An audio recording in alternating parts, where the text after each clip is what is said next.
¿Alguna vez se han detenido a pensar en ese pequeño trozo de papel o metal en su bolsillo? Lo usamos todos los días, lo deseamos, trabajamos por él. ¿Pero realmente sabemos de dónde viene? Prepárense, porque esto es una aventura épica. Un viaje en el tiempo que los llevará a los orígenes más salvajes e inesperados de la civilización.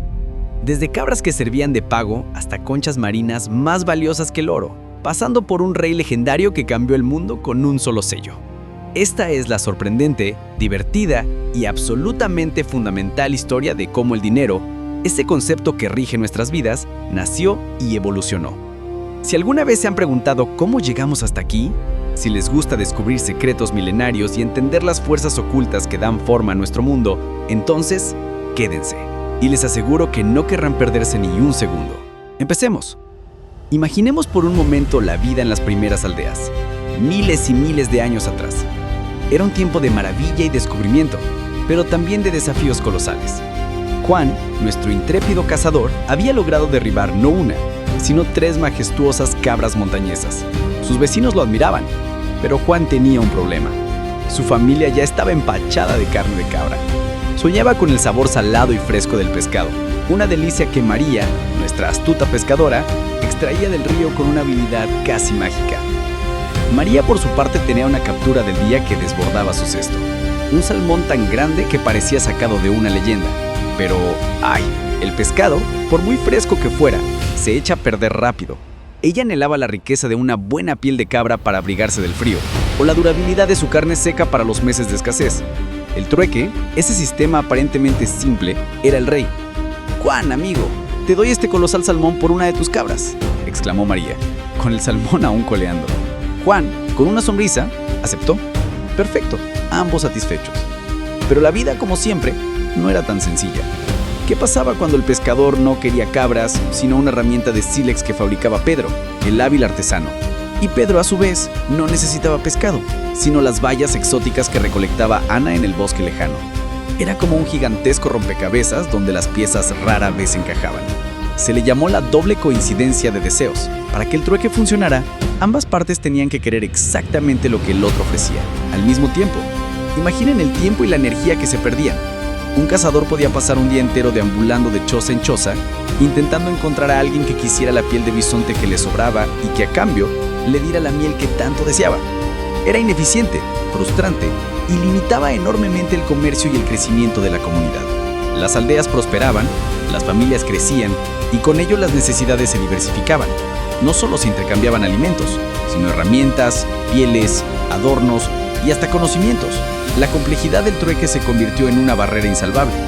Las personas empezaron a notar que ciertas cosas eran más fáciles de intercambiar que otras, algo que tuviera valor para casi todos, algo duradero y fácil de transportar.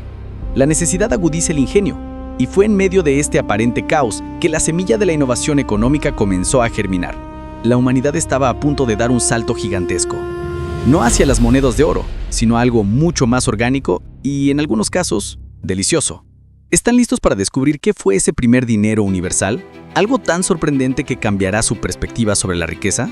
La respuesta los espera aquí, y si están disfrutando de esta épica travesía por el origen del dinero, no olviden darle a me gusta, compartir este video con todos sus amigos y, por supuesto, suscribirse a nuestro canal para no perderse ninguna de nuestras fascinantes historias.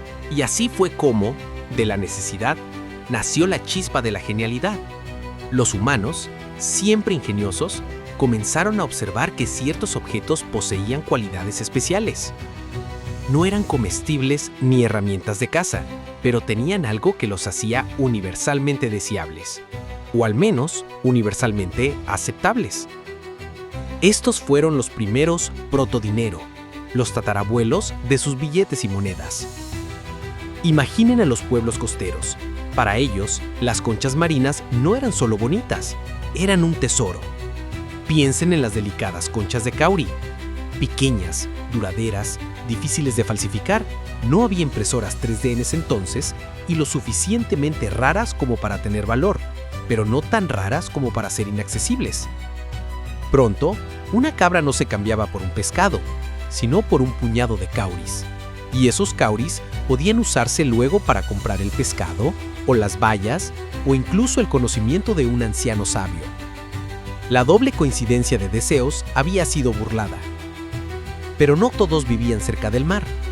En las profundidades de los continentes, donde las conchas eran un lujo exótico, otras cosas asumieron el rol de dinero. La sal, por ejemplo. Sí, la humilde sal que tienen en su cocina. En la antigüedad, la sal era vital, no solo para sazonar, sino, y más importante, para conservar alimentos. Sin refrigeradores, la sal era la clave para almacenar carne y pescado, permitiendo a las comunidades sobrevivir los inviernos. Era tan valiosa que a los soldados romanos se les pagaba parte de su sueldo en sal. De ahí la palabra salario. Un bloque de sal podía comprar lo mismo que una cesta de conchas en la costa. Era divisible, duradera y todo el mundo la necesitaba. Un verdadero oro blanco. Y no nos olvidemos de las piedras preciosas o semipreciosas y los metales no trabajados. Un trozo de ámbar brillante o un pedazo de obsidiana perfectamente tallada no solo eran hermosos, sino que representaban horas de trabajo, riesgo en su obtención y una rareza que les confería un valor intrínseco. En algunas culturas, incluso el ganado, cabras, vacas, funcionaba como dinero, aunque era un dinero que comía, mugía y era un poco difícil de transportar para comprar una flecha. Sin embargo, su valor era innegable. Leche, carne, piel y fuerza de trabajo. Cada comunidad, según su entorno y recursos, elegía lo que mejor funcionaba como su medio de intercambio. Lo crucial era que esos objetos compartían características clave. Eran aceptados por la mayoría, relativamente escasos, duraderos y divisibles. No eran simplemente objetos, eran símbolos de valor, la primera abstracción económica que la humanidad había concebido. Era el amanecer de una nueva era, donde el comercio se expandía y las sociedades se volvían más complejas y ricas. Pero esta solución, aunque brillante para su tiempo, también tenía sus limitaciones. ¿Qué pasaría cuando las comunidades crecieran aún más y el comercio se extendiera a través de vastas distancias? ¿Podría una concha de cauri del océano tener el mismo valor que un bloque de sal de una mina lejana? La historia del dinero estaba lejos de terminar. De hecho, apenas estaba comenzando su épico viaje. ¿Crees que sabes qué vino después de las conchas y la sal? Imaginemos que nuestro amigo Juan, el cazador, ahora vive en una comunidad donde las conchas de cauri son la moneda corriente. Es feliz. Puede vender sus pieles por un puñado de conchas y luego usar esas conchas para comprar el pescado de María, las herramientas de Pedro o las bayas de Ana, sin importar si ellos quieren pieles en ese momento. Es libertad económica. Sin embargo, el comercio no tardó en expandirse. Las aldeas crecieron hasta convertirse en pueblos, y los pueblos en incipientes ciudades. La gente comenzó a viajar más lejos, comerciando con tribus y reinos vecinos. Y aquí es donde surgieron los nuevos problemas para nuestras queridas conchas y bloques de sal, la portabilidad y el peso. Intenten viajar con 1000 conchas de cauri en el bolsillo, o mejor aún, con 10 bloques de sal para comprar un rebaño de ovejas. Era inviable. El dinero se volvía pesado, voluminoso y difícil de transportar en grandes cantidades. Necesitabas un carro de bueyes solo para llevar tus ahorros. ¿Cómo pagas por una sola flecha si tu dinero es una gran concha o un bloque de sal? Partir una concha la inutilizaba. Trozar un bloque de sal lo hacía menos uniforme. La necesidad de transacciones más pequeñas y precisas se hacía evidente. Aunque las conchas y la sal eran relativamente duraderas, no eran inmortales. Las conchas podían romperse, la sal podía disolverse con la lluvia. Además, la calidad variaba. No todas las conchas eran iguales, y no toda la sal tenía la misma pureza, o al menos la devaluación. En cuanto un objeto se volvía valioso, la gente buscaba formas de conseguirlo sin el esfuerzo. Si las conchas de cauri eran el dinero, las comunidades que vivían cerca de playas ricas en cauris tenían una ventaja injusta. Podían simplemente recoger su riqueza. Esto devaluaba el valor de las conchas para aquellos que vivían tierra adentro y tenían que comerciar mucho para obtenerlas. Era como si un banco central imprimiera dinero sin control, inflación a la vista. Fue en este punto que la humanidad, una vez más, giró su mirada hacia el brillo y la dureza de los metales. Pero no cualquier metal. Se buscaban metales que fueran escasos, pero accesibles, no tan raros como para ser imposibles de encontrar, pero lo suficientemente escasos como para mantener su valor. Duraderos, incorruptibles por el tiempo o los elementos. Divisibles, que pudieran ser cortados o fundidos en unidades más pequeñas sin perder su valor proporcionalmente. Fáciles de transportar. Pequeños y compactos en relación con su valor. Maleables, que pudieran ser moldeados y marcados para certificar su pureza y peso. Y así es como el oro, la plata y el cobre entraron en escena no como joyas o herramientas, sino como la siguiente evolución del dinero. Al principio no eran monedas, eran simplemente trozos de metal. Un lingote de oro, una pepita de plata o incluso anillos de cobre se intercambiaban por su peso. El comercio ya no era una cabra por 3 conchas, sino una cabra por X gramos de oro. La confianza se depositaba en el peso y la pureza del metal. Este fue un paso gigantesco. Los metales preciosos resolvieron muchos de los problemas del trueque y los primeros protodineros. Eran universalmente deseados, fáciles de verificar con algo de práctica y representaban un valor concentrado. Era el preludio de algo aún más estandarizado y que cambiaría el mundo para siempre, la invención de la moneda. Pero antes de llegar a eso, ¿se imaginan los desafíos de comerciar con trozos de metal? ¿Cómo sabías que un trozo de oro era puro? ¿Quién garantizaba su peso? La historia del dinero está a punto de volverse mucho más compleja y sofisticada. ¿Están preparados para el momento en que el dinero, tal y como lo conocemos, empezó a tomar forma? Imagínate esto. 2 comerciantes en un bullicioso mercado de la antigua Mesopotamia. Uno ofrece una hermosa vasija de cerámica, el otro un puñado de plata. Cada vez que hacían un trato, necesitaban una balanza precisa y una piedra de toque para asegurarse de que la plata fuera pura. Era lento, propenso a errores y, seamos sinceros, un caldo de cultivo para la desconfianza y la estafa. ¿Era esa pepita de oro realmente oro puro o tenía plomo en el centro? ¿Pesaba exactamente lo que decía? La necesidad, una vez más, fue la madre de la invención.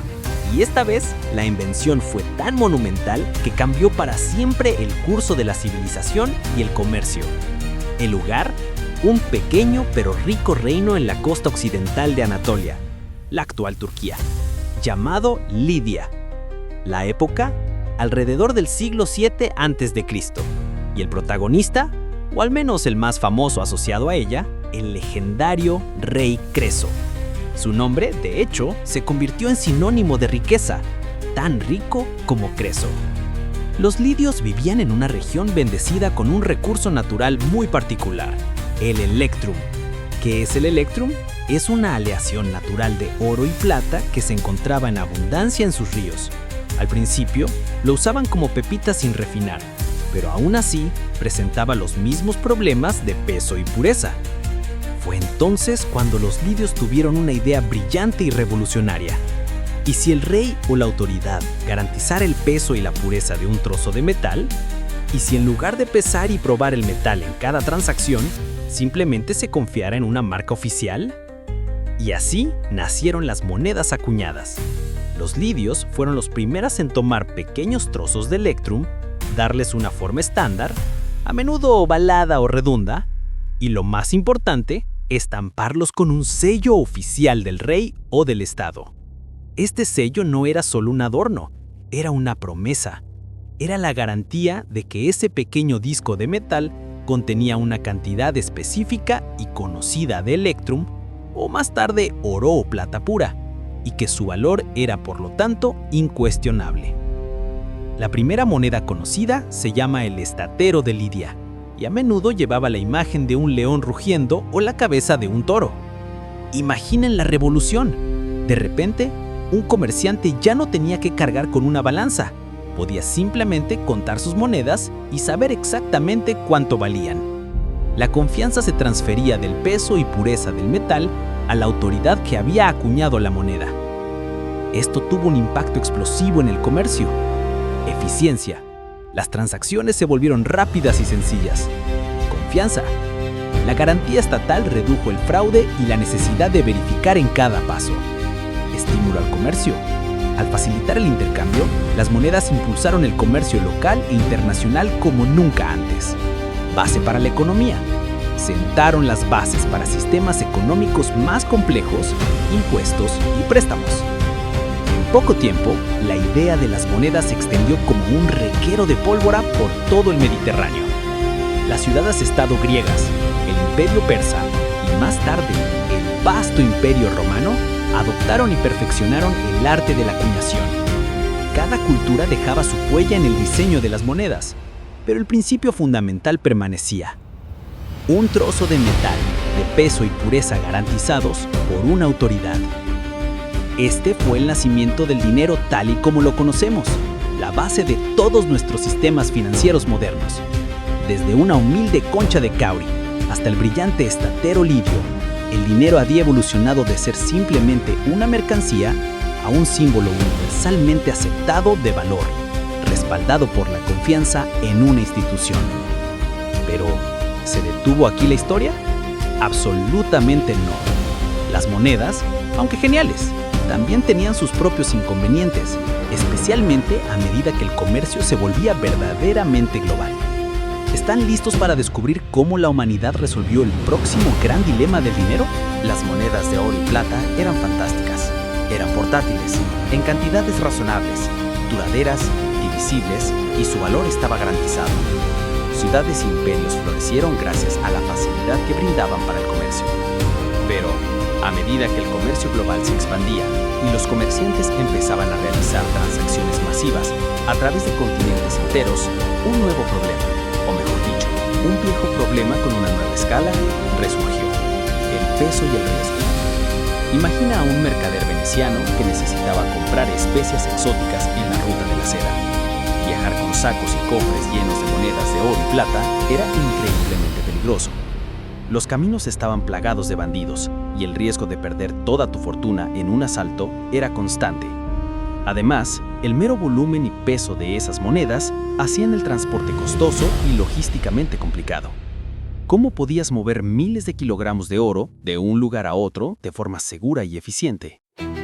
Fue en este contexto que surgió una idea brillante, una abstracción aún mayor del valor que liberaría al dinero de su atadura física al metal, el dinero de papel. Pero no piensen en los billetes del gobierno tal como los conocemos hoy. Su origen es mucho más orgánico y, de nuevo, nace de la necesidad de los comerciantes. Los primeros atisbos de dinero de papel surgieron en China hace más de 1000 años, durante la dinastía Tang. Los comerciantes de té, que manejaban enormes cantidades de mercancía, necesitaban una forma de evitar transportar grandes volúmenes de monedas metálicas. Empezaron a depositar sus monedas de cobre en casas de comercio fiables, recibiendo a cambio unos certificados de depósito escritos a mano. Estos certificados prometían que el portador podía reclamar sus monedas en cualquier momento. Al principio, se usaban para reclamar el dinero original, pero pronto la gente empezó a usar los certificados mismos para pagar sus deudas. Había nacido el primer billete. En Europa, la evolución fue similar, pero con un toque diferente. Los orfebres, joyeros, de la Edad Media, jugaron un papel crucial. Eran las personas más confiables de la comunidad para guardar objetos de valor, ya que tenían cajas fuertes y experiencia con metales preciosos. La gente comenzó a dejar sus monedas de oro y plata en custodia con los orfebres, recibiendo a cambio un recibo. Estos recibos eran esencialmente una promesa escrita. Recibí X cantidad de oro de nombre del depositante y prometo devolverlo al portador de este recibo. Al principio, estos recibos eran personales, pero con el tiempo se volvieron transferibles. Un comerciante que tenía un recibo de un orfebre podía simplemente entregárselo a otro comerciante para pagar una deuda, en lugar de ir al orfebre, retirar el oro y luego dárselo al otro comerciante. El recibo se había convertido en dinero. No era oro, pero representaba oro. Era una promesa de valor. Este sistema no solo resolvió el problema del transporte y la seguridad, sino que también sentó las bases para el nacimiento de la banca moderna. Los bancos. Los orfebres se dieron cuenta de que no todos los clientes venían a retirar su oro al mismo tiempo. Podían prestar una parte del oro depositado a otros cobrando un interés y aún así tener suficiente para satisfacer las demandas de retiro. Así nació el crédito y la figura del banquero. Creación de dinero parcial.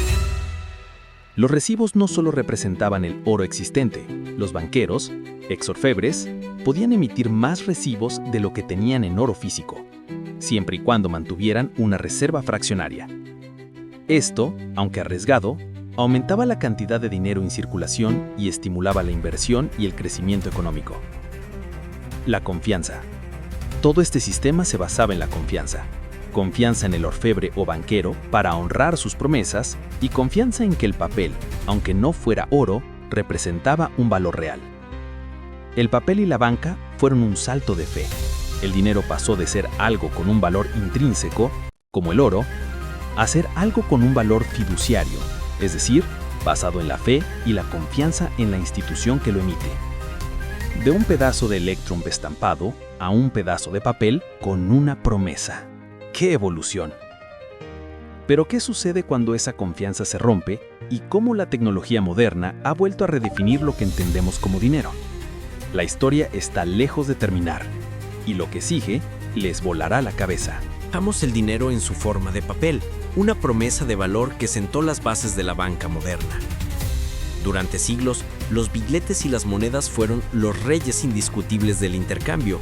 Podías tocarlos, sentirlos, contarlos. El dinero era algo tangible. Pero entonces llegó el siglo XX y con él una revolución que cambiaría la faz de la economía para siempre, la era digital. Imaginen esto. Ya no necesitas cargar con un fajo de billetes o una bolsa de monedas. En su lugar, el dinero se convierte en números en una pantalla, bits de información que viajan a la velocidad de la luz. ¿Cómo pasó esto? Las tarjetas de crédito y débito, la primera gran transformación. En lugar de llevar efectivo, podías presentar una tarjeta de plástico. Esta tarjeta no era dinero en sí misma, sino una clave para acceder al dinero que tenías depositado en un banco, débito, o para pedir prestado dinero del banco, crédito. Tu dinero seguía existiendo en el banco, pero ya no tenías que tocarlo para usarlo. Era un registro digital. Las transferencias electrónicas. Antes, si querías enviar dinero a alguien lejos, tenías que enviar efectivo por correo, muy arriesgado, o un cheque que tardaba días en hacerse efectivo. Con las transferencias electrónicas, el dinero puede viajar de una cuenta a otra en segundos, a través de fronteras y continentes. Es pura información. La banca en línea y las aplicaciones móviles. Hoy en día, la mayoría de nuestras interacciones bancarias ocurren a través de una pantalla. Consultamos saldos, pagamos facturas, hacemos inversiones, todo sin ver una sola moneda física. El concepto de dinero se ha vuelto cada vez más abstracto, una serie de datos en servidores seguros, las criptomonedas y el futuro. Y si pensaron que la digitalización era el final, piensen de nuevo. La última frontera del dinero son las criptomonedas como Bitcoin. Aquí no hay un banco central, no hay un gobierno que lo emita. Es dinero creado y mantenido por una red descentralizada de computadoras con transacciones registradas en una especie de libro de contabilidad público e inmutable, llamado blockchain. Es dinero digital en su forma más pura, sin necesidad de un intermediario tradicional. Una vez más, el dinero se reinventa a sí mismo, buscando mayor eficiencia, seguridad y, en algunos casos, anonimato. Entonces, ¿qué es el dinero hoy? Es un concepto, es confianza, es una compleja red de promesas y registros digitales que nos permite intercambiar valor de formas que nuestros ancestros cazadores-recolectores ni siquiera podrían haber soñado. Desde una concha de caurí hasta un código digital, la esencia sigue siendo la misma, un medio universalmente aceptado de intercambio que facilita la vida, el comercio y la civilización. Hemos recorrido un camino increíble desde la simplicidad del trueque hasta la complejidad de las finanzas globales. La historia del dinero no es solo la historia de las monedas y los billetes, es la historia de la ingeniosidad humana, la evolución de la confianza y el desarrollo de sociedades cada vez más conectadas. Y así cerramos esta épica saga. Espero que hayan disfrutado tanto como yo de este viaje al corazón del dinero. Desde las cavernas hasta la nube, el dinero ha sido el motor silencioso de la humanidad.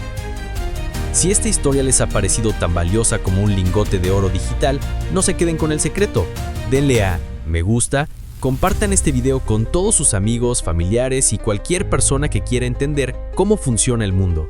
Y lo más importante, suscríbanse a nuestro canal para no perderse futuras historias épicas que desentrañan los misterios de nuestro mundo. Su apoyo es nuestro mayor tesoro. ¡Hasta la próxima aventura!